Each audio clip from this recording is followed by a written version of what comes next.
വിഷമം വരുമ്പോ ഞാൻ ചട്ടകെടുത്ത് ചൂടുള്ള പായസത്തിലിട്ട് രണ്ടിളക്കിളക്കും. എന്നിട്ട് വിഷമം നിന്നില്ലെങ്കിൽ രണ്ട് പപ്പടം അങ്ങോട്ട് കാച്ചു. അതേടോ, ഞാൻ എനിക്ക് ബോറടിക്കുമ്പോഴും നന്നായി വിശന്നാലും മാത്രം ചെയ്യുന്ന ഒരു പ്രതിഭാസമാണ് ഈ കുക്കിംഗ് എന്ന് പറയുന്നത്. കുക്കിംഗ് ഒരു തെറാപ്പി ആണെന്ന് പറഞ്ഞാലേ നിങ്ങൾ വിശ്വസിക്കുമോ അറിയില്ല. വിശ്വസിച്ചാലും ഇല്ലെങ്കിലും ശരിക്കും നമുക്കൊരു മൈൻഡ് റിലാക്സിംഗ് ആണ് കേട്ടോ. ഒറ്റയ്ക്കുള്ള എന്റെ വനവാസ ജീവിതത്തിൽ നിന്ന് എന്ത് കിട്ടിയെന്ന് ചോദിക്കുന്നവരോടാണ് എനിക്ക് പറയാനുള്ളത്. കിട്ടിയതൊക്കെ വളരെ വലുതും പൈസ കൊടുത്ത് നേടാൻ പറ്റാത്തതുമായിരുന്നു.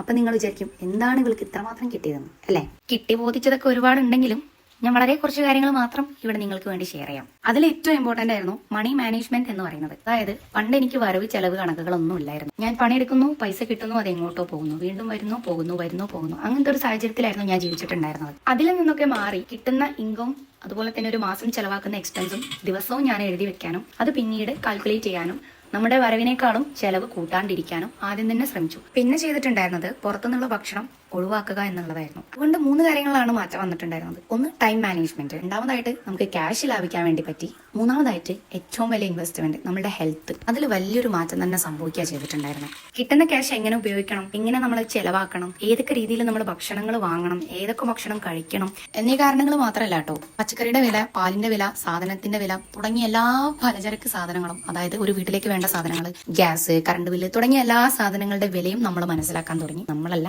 ഞാൻ. അതനുസരിച്ച് നമ്മുടെ വരവും ചെലവും കാൽക്കുലേറ്റ് ചെയ്ത് അതിലൊരുപാട് ബെനിഫിറ്റ് എനിക്ക് കിട്ടിയിട്ടുണ്ട് കേട്ടോ.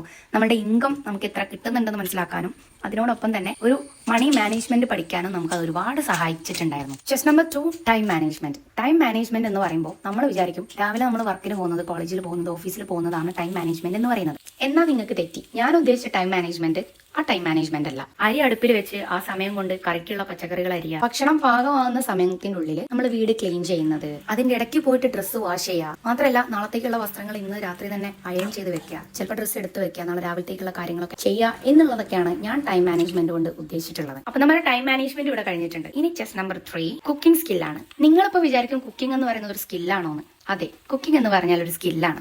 ഞാൻ പഠിച്ചിട്ടുള്ള സ്കില്ലുകളിൽ വെച്ചിട്ട് കുക്കിങ്ങിന് 2ാം സ്ഥാനമാണ് ഞാൻ കൊടുക്കുന്നത്. ഒരു മിനിറ്റ്, ഈ വീഡിയോയിൽ കാണുന്ന ചട്ടിയിലിട്ട് ഇളക്കുന്ന കാര്യം, നടുക്കടലിൽ ചെന്നാലും നായ നക്കിയെ കുടിക്കുമെന്ന് കേട്ടിട്ടില്ലേ? അതുപോലെ തന്നെ എത്ര ചോറും കറി ഉണ്ടാക്കിയാലും എനിക്ക് ചട്ടിയിലിട്ട് ഇളക്കിയാൽ ഒരു പ്രത്യേക സ്വാദ് കിട്ടാറുണ്ട്. ഓക്കെ, അപ്പൊ നമ്മൾ നിർത്തിയിട്ടുള്ളത് കുക്കിംഗ് സ്കില്ലിന്റെ കാര്യത്തിലാണ്. ഈ ഒരു സ്കില്ല് എല്ലാ ആളുകൾക്കും എല്ലായ്പ്പോഴും ഉണ്ടാവണമെന്നില്ല കേട്ടോ. ഇനിയിപ്പോ ഉണ്ടായാൽ തന്നെ നമുക്ക് ചെയ്യാനുള്ള ഒരു സമയം കിട്ടണമെന്നില്ല. ശരിക്കും ഞാൻ മനസ്സിലാക്കിയിട്ടുള്ളത് കുക്കിംഗ് ചെയ്യാന്ന് പറഞ്ഞാല് അതൊരു പാഷനാണ്. അത് നമ്മൾ എത്രത്തോളം ഇഷ്ടത്തോടെ ചെയ്യുന്നോ അത്രത്തോളം ഇഷ്ടത്തോടെ നമുക്കത് ആസ്വദിച്ച് കഴിക്കാനും പറ്റും എന്നുള്ളതാണ് അതിന്റെ ഒരു സത്യാവസ്ഥ. പണ്ട് വീട്ടിലുള്ളപ്പോ ഇതൊക്കെ ഒരു ബാധ്യത പോലെ കേട്ടോ എനിക്ക് തോന്നിയിട്ടുണ്ടായിരുന്നത്.